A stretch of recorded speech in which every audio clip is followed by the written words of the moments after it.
We have another good story for you today to help you bounce back to success. Today, I want to talk about when and how do you apply pressure. You try to bring people in that you feel like you can work with. So hire for character and train for skills.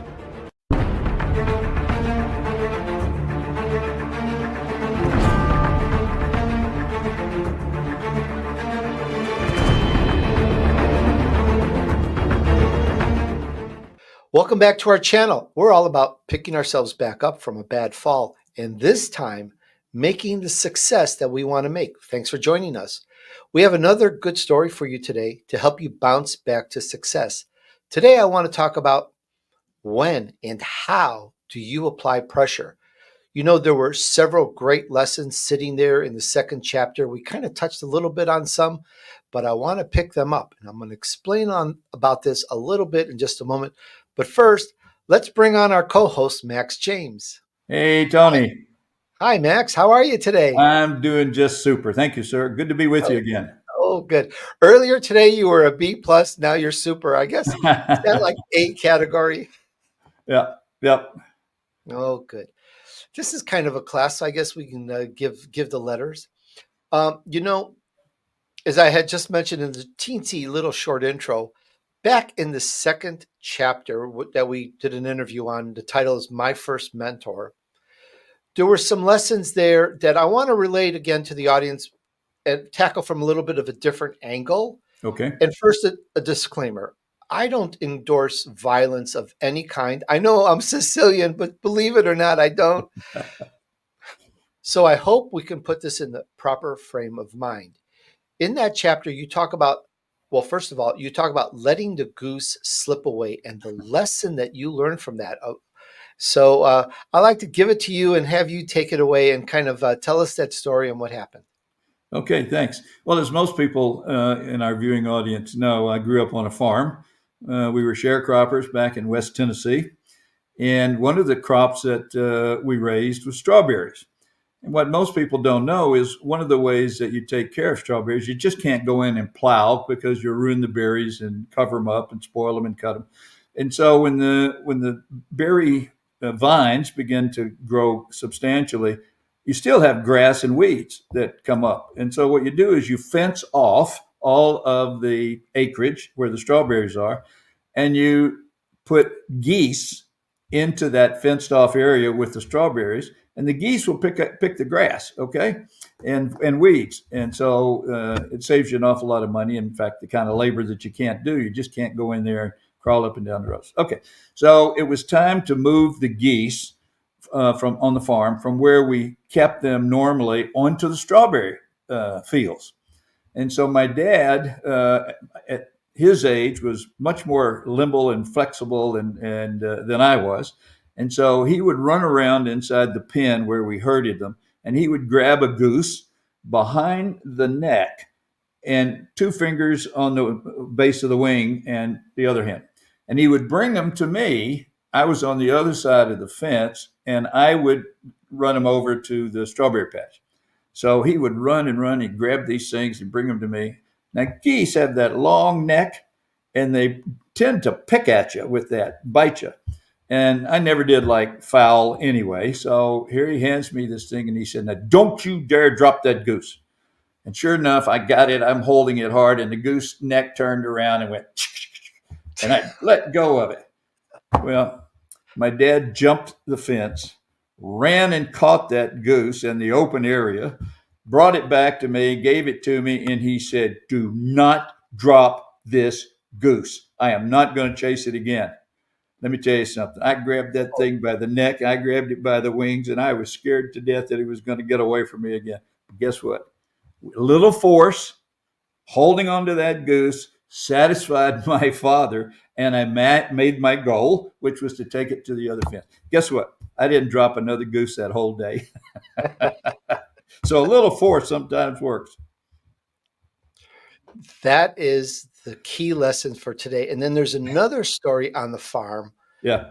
where your horse did not want to cross the bridge no matter what you did. And yet again, and again, this is not about violence. So please let's just make sure we get the right takeaway on this, which I'm going to summate at the end. That Okay. horse didn't want to cross the bridge, but your dad knew a way to do it.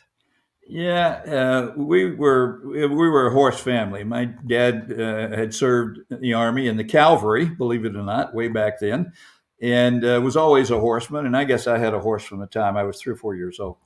So Dad bought a new horse, and I said, I'm going up to visit my cousins. And he said, fine, be back about an hour. I said, yes, sir. So I head up this gravel road, and I get to this old rickety bridge that you had to cross over a creek, small river creek, to get up to my cousins. And the horse stopped. And so I kicked it a little bit, and, with the reins across the neck, and the horse started bucking, wouldn't cross the bridge. So I thought, well, I'm not going to take the chance on this. I'm going to just go back home. And then the thought hits me. I bet my dad's still in the front yard. And when I get home, he's going to say, you're back early. So sure enough, I get home and I'm thinking, okay, he's going to ask me about this. I got two choices. I can tell the truth or I can lie.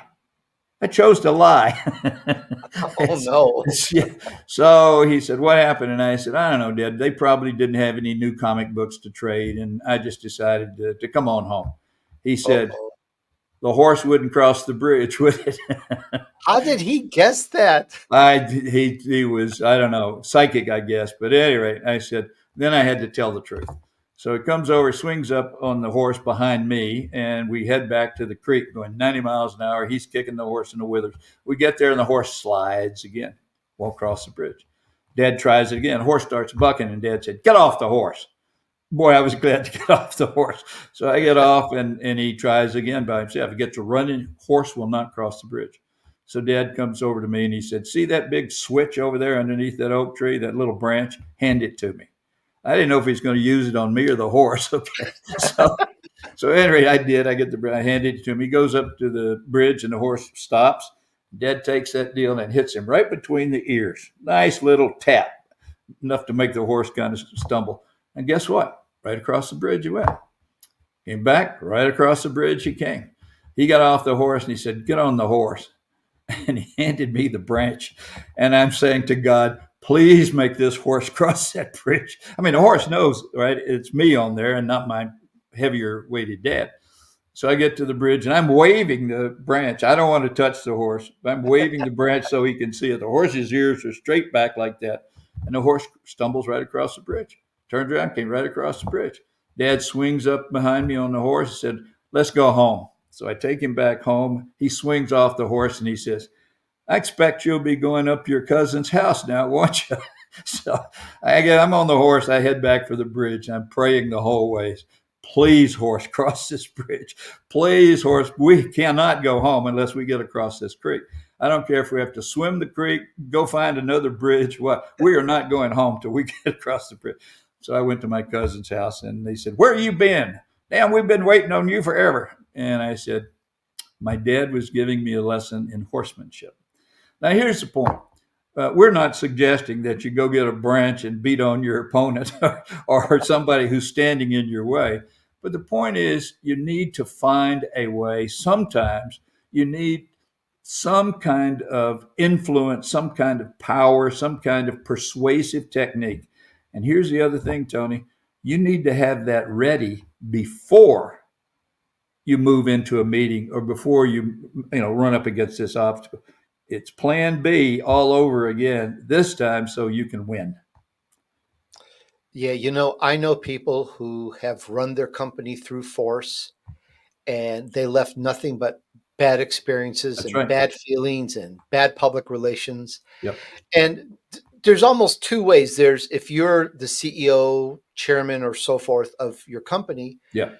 your forces, you could fire somebody, you could dock them or not give them a bonus or commission or whatever.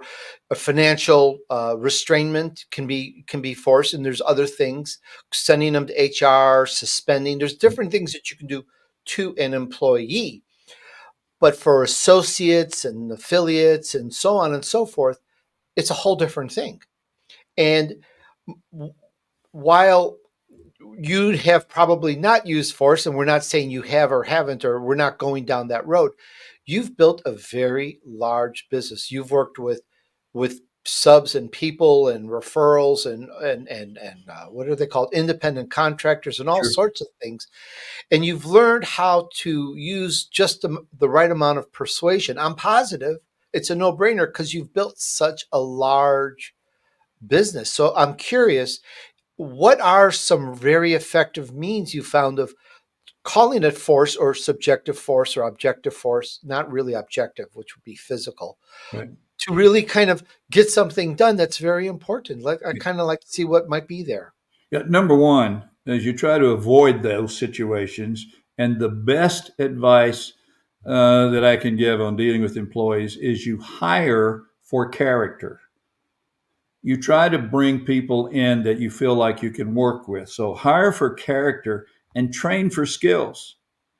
So I would always bring in somebody that I felt was a good person, a right person, a loyal person, all those things that you read, and then I can train them to do the job that they're coming in for.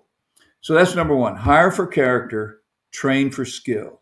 Number two is there are rules.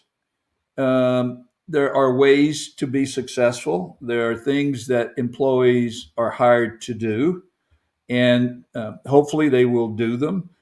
Second chances, I've always believed in, certainly if it was an unintentional mistake. But if there is an intentional mistake, such as theft, which happened in the retail industry, the first thing we would do is we would call it out, make sure that we had the data, there's never a chance, and then we would say to them, we're going to do what the rules say. You violated the rules, and so here's the doc, here's the whatever. Here is a 2 hour session. You have to deal with the HR department on why this happened. And if it's theft and intentional, and we had the data bank that we knew for sure, then we prosecute.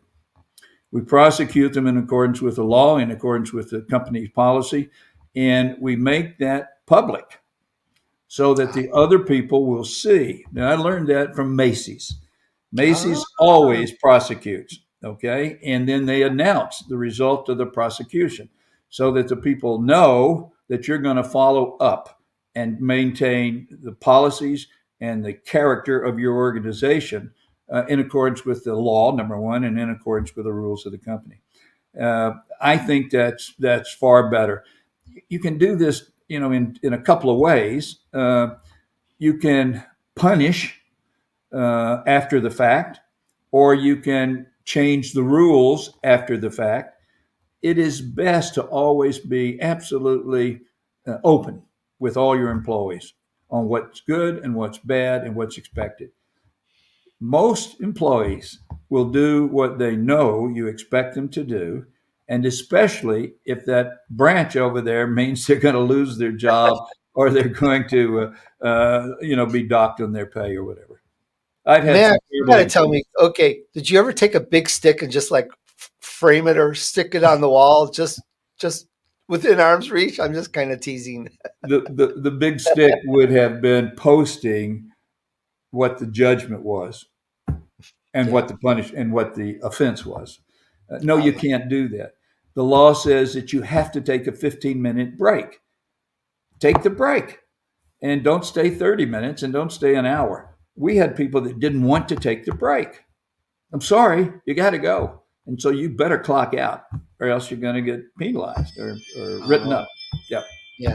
Just Those an are big example. offenses in terms of that, big offenses. And there's, for our audience, to involve you more, there's Yeah. so many great stories in the book, which is higher I fall, the harder I fall. I could fall high if I'm upside down. But the harder I fall, the higher I bounce. And there's several ways to get it. And I just want to say that in this, in the description below, you can find the link and check out the book. It's on Amazon. It's on other places as well. Wherever fine books are sold. It's not just insightful; it's also humorous. And I'm going to add a third level. It kind of tells you how things happened way back when, way in the past. Farmers worked, how people lived. I pull this stuff out from stories. I really soak that up. So I just wanted to say it's a great story. It's a great read. Well, Very, thank you. very funny. Thank You're you. welcome. I tried to make all of my failures, the stories of my failures, humorous or at least emphatic in some way or the other. And I was surprised, quite honestly, when it hit Amazon's number one bestseller. It hit in 31 categories. In other words, there's a lot here for everybody. I hope, and that was the intent of writing the book. So thank you very much, Don. Appreciate that. Absolutely, absolutely. And if anyone here has a story about how to use force without using force, Yeah. sounds like a conundrum, but you know what I'm talking about. Yeah. Tell us about it. We would love to hear. And please, if you like this podcast, please give us a big thumbs up, subscribe down below. We have a few more episodes planned for you, so please stay tuned. And I think if you hit that notification bell, it will tell you when more episodes come out. And I just want to say thank you all. We'll see you all in the next episode. And Max, thank you Thank so you, much, sir. Tony. See you now.